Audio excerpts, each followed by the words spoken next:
আহ, কি স্বাদ! এই স্বাদ যদি শাহজাহান খাইতো তাহলে মুড়ির মহল বানাতো, তাজমহল বানাতো না। আজকে আমি আপনাদেরকে এমন একটি জিনিস দেখাবো, যে জিনিস দেখলে আপনাদের আজকে মাথা ঘুরে যাবে। আমার কাছে আছে মাত্র 20 টাকা।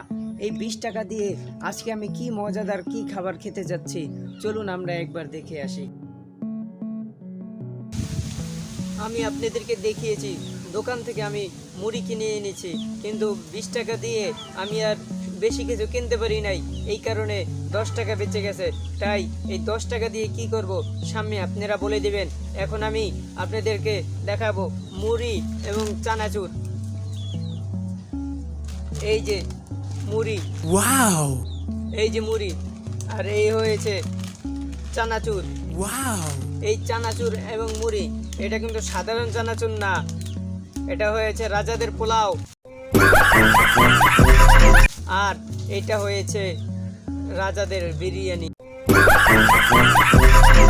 আমরা এখন এই চানাচুর আর এই মুড়ি একসাথে মাখাবো, আপনারা দেখতে থাকুন।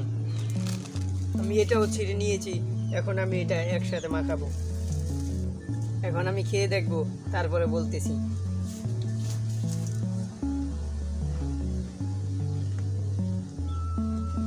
আহ, কি স্বাদ! এই স্বাদ যদি শাহজাহান খাইতো তাহলে মুড়ির মহল বানাতো, তাজমহল বানাতো না।